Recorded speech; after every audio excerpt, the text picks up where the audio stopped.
In the spring of 1799, one of the greatest military confrontations in world history took place on the quiet plains of Mount Tabor.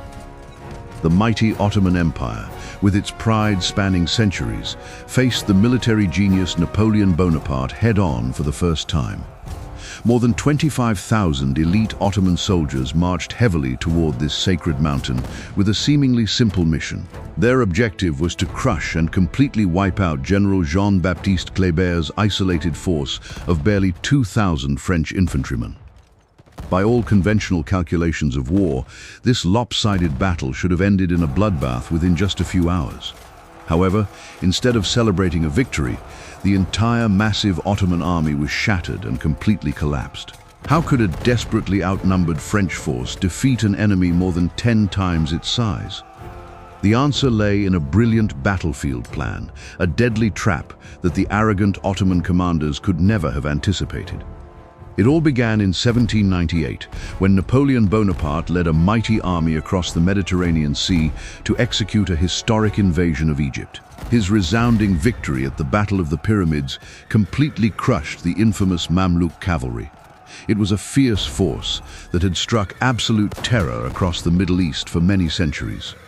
Just a few days after that disastrous defeat, Cairo, the largest and most magnificent city in Egypt, officially fell into French hands. Across the European royal courts, many believed Napoleon had just achieved one of the greatest and swiftest victories of his career.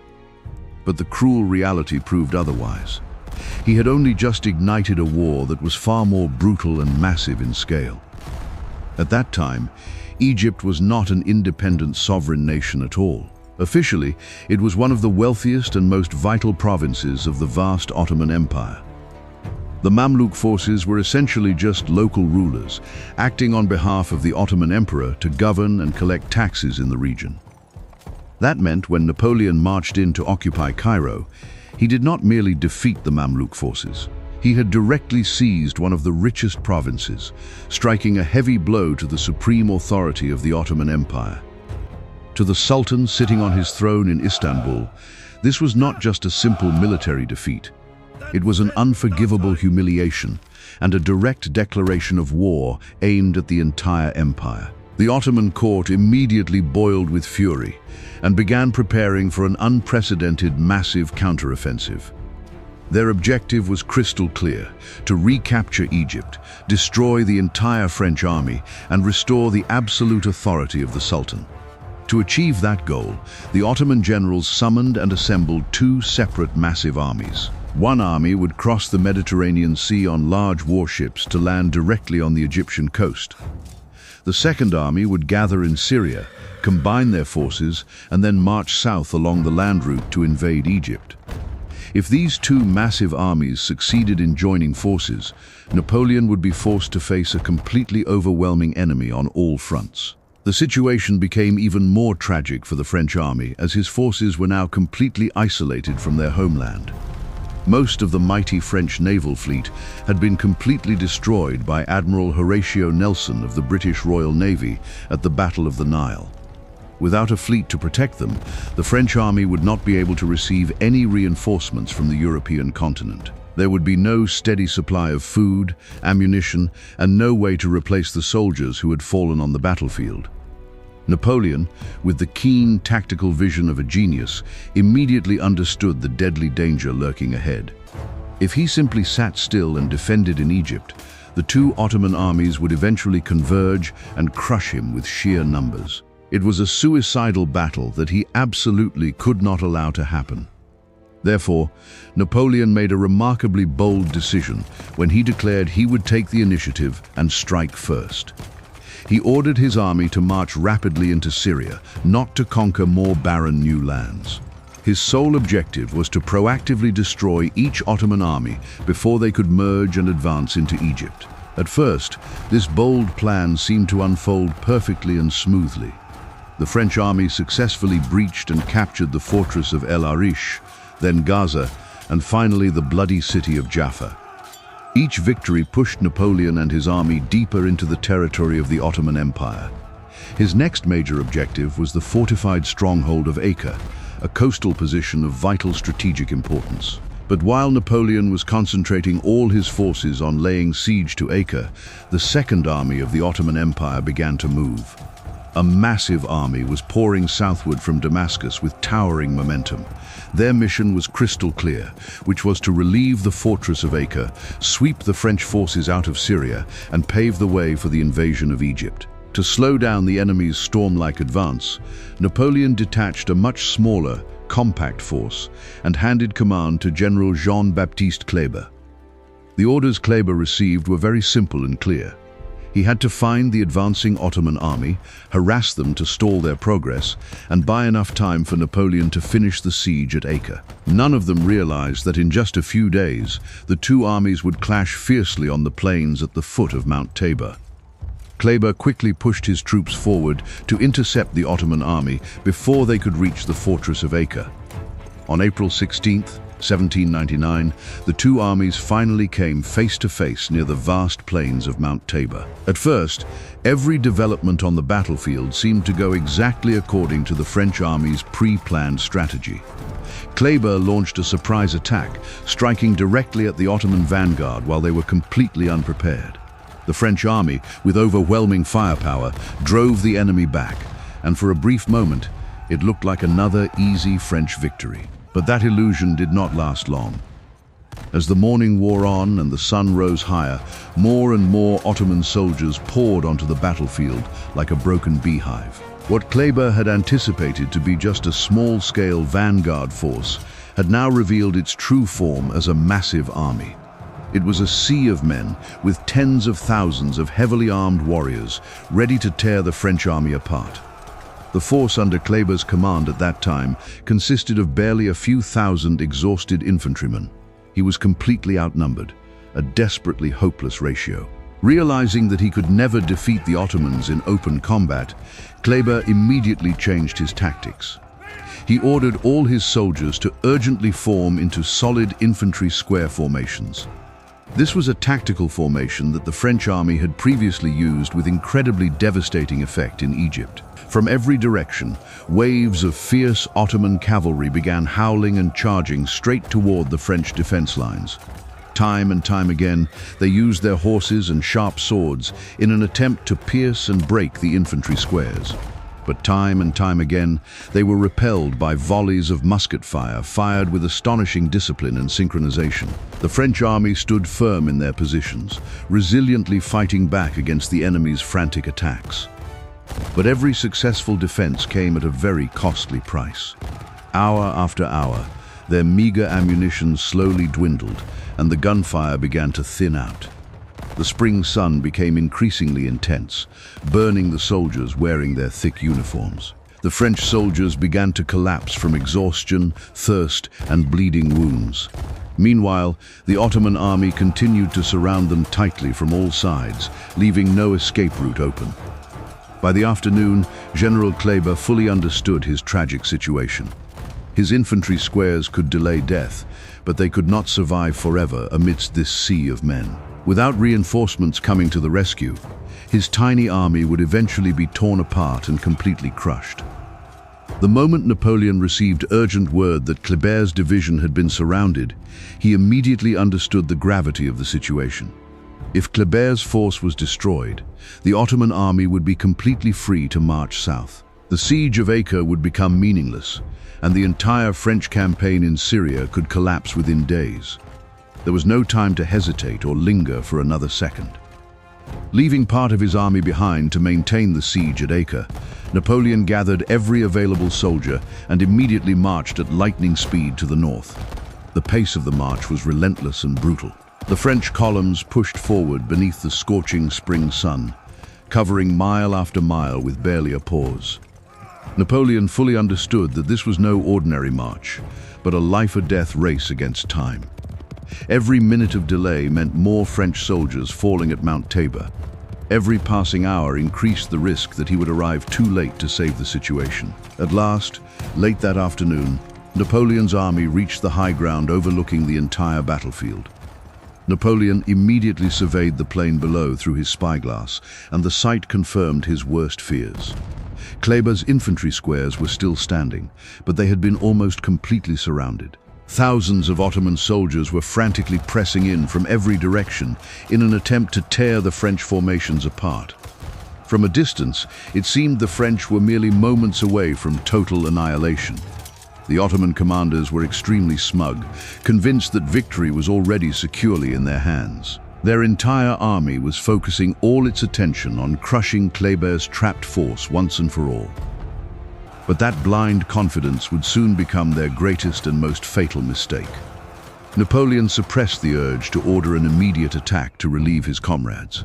Instead, he calmly observed and meticulously analyzed the enemy's troop deployment. Within moments, his genius tactical vision saw through a fatal flaw. The Ottoman formations were spread too wide across the plain, and nearly every soldier had their eyes glued to Kleber's force. Very few bothered to turn around and guard their own rear. And then Napoleon realized exactly how this battle could be won spectacularly. If Kleber launched one more attack from inside the encirclement at the exact moment the main French army struck from behind, the Ottomans would suddenly find themselves completely trapped in a pincer movement between two French forces. It was a remarkably simple tactical plan, but in the hands of Napoleon, it possessed unimaginable destructive power. The Ottoman commanders were still intoxicated by the illusion that they were about to wipe out the French. They could never have suspected that another French army had silently moved into a deadly position right behind their backs. While the Ottoman army remained convinced that victory was only minutes away, Napoleon quietly completed the final preparations for this perfect trap. Every battalion was in its proper fighting position. Every cannon was loaded and ready. Every commander knew exactly what they needed to do in the upcoming moment. Napoleon calmly waited for the ripest opportunity, and then that moment arrived. He raised his sword high and loudly shouted the order to advance. The French war drums thundered, echoing across the hills like lightning strikes. The sharp sound of bugles pierced the thick, smoke-filled air. From behind the ridge, thousands of French soldiers suddenly appeared like ghosts, marching downhill in perfect formation. Blue-coated infantry, field artillery, and mighty cavalry formed a complete army crashing straight into the Ottoman rear. For a terrifying moment, the Ottoman commanders could only stand frozen and stare in disbelief. They had been so focused on destroying Kleber that no one anticipated a devastating attack from behind. Panicked screams erupted across the vast battlefield. Ottoman officers frantically waved their swords and shouted, while mounted messengers raced wildly among the chaotic formations. Entire Ottoman units tried to turn around all at once, but it was already too late. Napoleon had completely seized the initiative on the battlefield. The French artillery fired first, roaring with deafening booms. Heavy cannonballs ripped through the tightly packed Ottoman ranks, plowing up the earth. Soldiers fell in masses, and war horses collapsed into pools of blood. The carefully assembled Ottoman formations suddenly dissolved into a blinding cloud of smoke and flying debris. Before the Ottomans could regain their senses to regroup, the French infantry relentlessly continued their advance. Their pace never changed. Every step forward was accompanied by a deadly volley fired straight into the enemy. The Ottoman commanders struggled desperately to restore order, but every command issued came too late. Some panicked units turned back to deal with Napoleon's army, while others blindly continued to attack Kleber. They were completely unaware that the tide of the battle had shifted dizzily. The confusion and chaos within the Ottoman ranks grew worse by the second. Napoleon instantly recognized that the golden opportunity had arrived. This was the moment he had been waiting for. He pointed his sword straight at the heart of the Ottoman line and ordered a general assault. The order echoed through the French ranks. The drumbeats grew faster, and proud flags pierced through the grey smoke. The entire French line surged forward with an astonishing iron discipline. No one broke formation, no one ran ahead of the others. Every battalion advanced in unison like a perfect machine of war. At the same time, from inside the encirclement, Kleber also launched his own final assault. The exhausted French soldiers, after hours of life-or-death fighting, now surged forward with fiercely reborn determination. Caught tightly between two advancing armies, the Ottoman line began to buckle and crack. Every attempt to stop Napoleon created a deadly gap for Kleber to exploit. And every effort to contain Kleber allowed Napoleon to drive his daggers deeper into their rear. The pincer trap was closing mercilessly. The Ottoman cavalry tried to organize one last charge to salvage any hope. But before they could build momentum, the French artillery delivered thunderous blows again. Cannonballs slammed directly into the battlefield, tearing both men and horses to shreds. The Ottoman cavalry charge completely collapsed before it truly began. Now, panic spread even faster than the speed of war. Masses of Ottoman soldiers threw down their weapons to save their lives, while others fled desperately across the plain.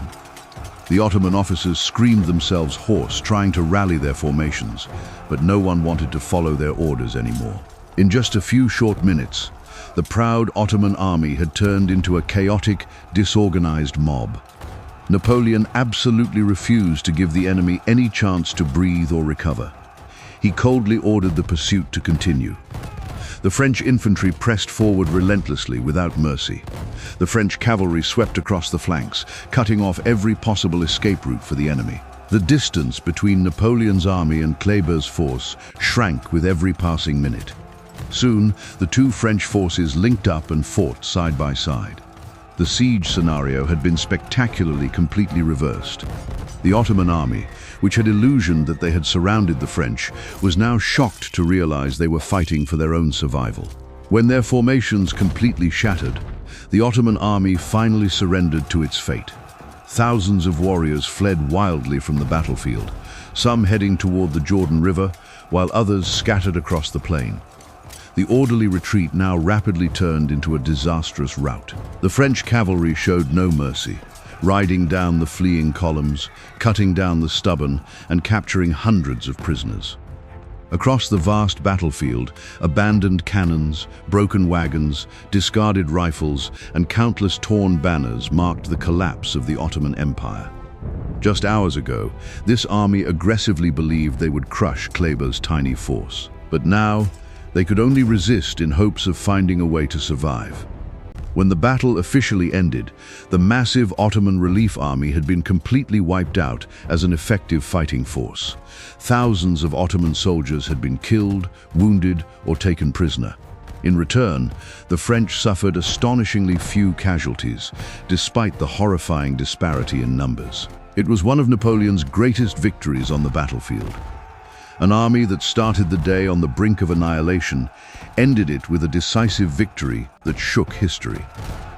The Battle of Mount Tabor saved the French campaign and secured one of the most extraordinary triumphs in Napoleon's illustrious military career. News of this resounding victory quickly spread across the region like an unquenchable fire. Inside the walls of the fortress of Acre, the defenders received a devastating blow. The relief army they had been anxiously waiting for would never appear again. Once more, they were isolated and had to fend for themselves. In just one fateful afternoon, Napoleon completely reversed the tide of the entire campaign. What began as a desperate fight for survival ended as one of the most astonishing victories of the Napoleonic Wars. The Battle of Mount Tabor forever became a brilliant chapter, embellishing the immortal legend of the military genius Napoleon Bonaparte.